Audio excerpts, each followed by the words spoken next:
Hey guys, in today's video we're going to be talking about dynamic clicking. So what is dynamic clicking? In last week's video we talked about static clicking, where the bots are not moving. In dynamic clicking, the bots are moving. There's a lot of variety in dynamic clicking scenarios. You have evasive scenarios like PASU, where the bot moves randomly in evasive patterns. There are also scenarios like bounce 180, where the bot moves in a predictable arc pattern.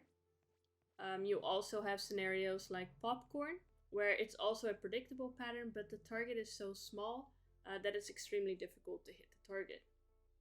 There are more types of dynamic scenarios, but they aren't represented in the benchmarks, so I won't be talking about them, but just know that there are more types of scenarios. These are just the most common ones. So why should you be playing dynamic scenarios? Dynamic dots, just like static dots, are good for your mouse control.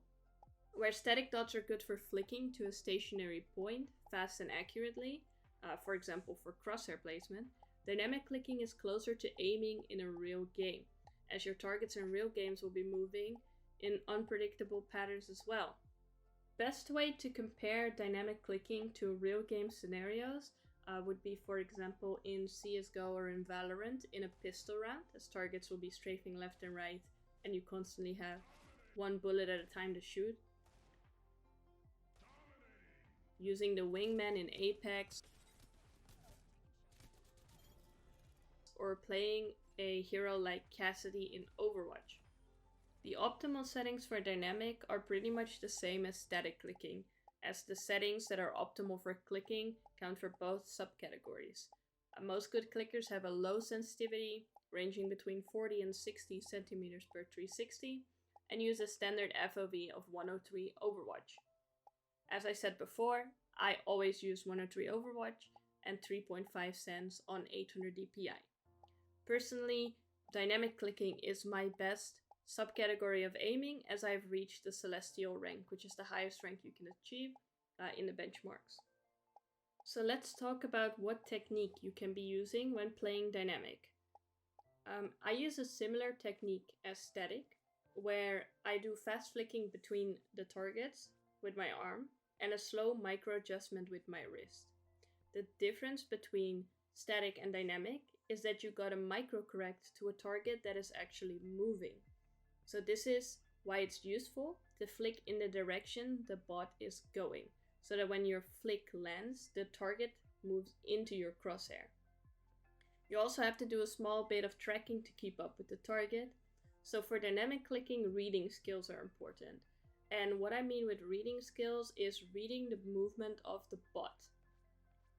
So when I talk about a scenario like PASU, where the bots are evasive, the bots move randomly, but there's still a certain pattern or predictability to it. You can use your peripheral vision to keep an eye on the whole, and not just single bots.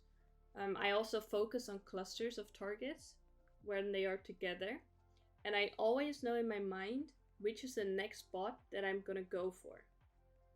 In scenarios like bounce 180, the targets are more predictable as they move in an arc. They move at the same speed in the same pattern. The easiest time to hit them personally is while they are at the peak of their jump, because at that moment they are standing still for a second. The other time that I find it really easy to hit them personally is while they are arcing upwards. I find myself that a more difficult time to hit them is while they're arcing downwards. I think it's important to don't just click away when you're playing dynamic. Focus on accuracy as well. Your accuracy won't be as high as it's in static, and that is fine. But if you're just constantly clicking erratically to try and get the targets, it builds really bad habits. Another tip that I have with dynamic scenarios, especially the arcing ones, so bounce 180 or bounce shot, is to stay on the same horizontal line. Don't constantly flick up and down, but try to hit the bots on the horizontal line that you have set for yourself. And as they fall into that line, try to hit them. Popcorn was a scenario that was part of the previous benchmarks in KovaaKs, but is currently no longer a part of the benchmarks. But with popcorn, which I found one of the most difficult scenarios I've played in dynamic, I found it the easiest to hit the target while it's on its peak. With popcorn, because it's such a small target that's moving so fast, I found it incredibly difficult to hit it on the way down or even on the way up. So in a scenario like popcorn, I would definitely try hitting it while it's at its peak, and also try to keep in mind the same horizontal line as I mentioned with bounce 180. To summarize the technique that I use for dynamic clicking, it's a similar technique that I use for static: fast flicking between the targets with my arm, slow micro adjustments with my wrist, where I track the bot as well. This requires reading skills, so read the movements of the bot. Even the unpredictable ones, there is a certain predictability or pattern to each of these scenarios. Always know what bot you're going for next. Don't just click away, focus on accuracy, but it's okay if you miss. I personally, if I miss 3 times in a row on a dynamic scenario, I reset. If you're new to dynamic clicking, start with slower and larger targets before moving on to the smaller and faster targets. So what scenarios should you be playing, or what playlist should you be playing to improve at dynamic clicking? First of all, I think the Voltaic benchmarks, both in AimLab and in KovaaKs, on your own level, whether that be novice, intermediate or advanced, are very good scenarios to repeat to actually improve. Besides that, I will once again, in the description, link the spreadsheet of the recommended scenarios by the Voltaic community for dynamic clicking. You can pick a few. As before with static, the ones in bold are especially recommended. You can pick a few of those, put them in your own playlist, and do them 5 times each. Dan, who's also very good at dynamic clicking, also has a playlist, and I will put his code for his playlist in the description so you can try that one out.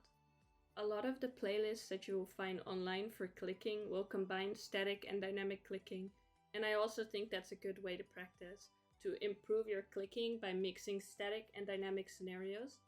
So you could find a playlist online, you could join the Voltaic Discord, or you could use the spreadsheet that I linked below to mix a few static and dynamic scenarios.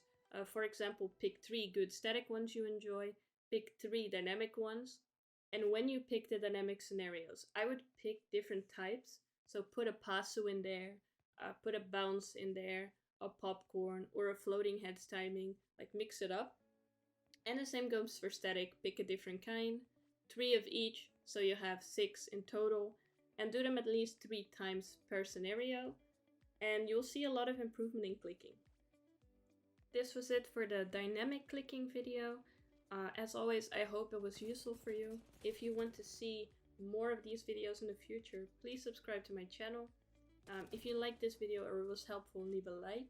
If you have any questions whatsoever, feel free to leave them in the comments or drop by on my Twitch channel, which is twitch.tv/Valkie_. If I'm streaming, I will always try to answer as much questions as possible. Next week will be smooth or precise tracking. So I look forward to seeing you guys there, and thank you for watching.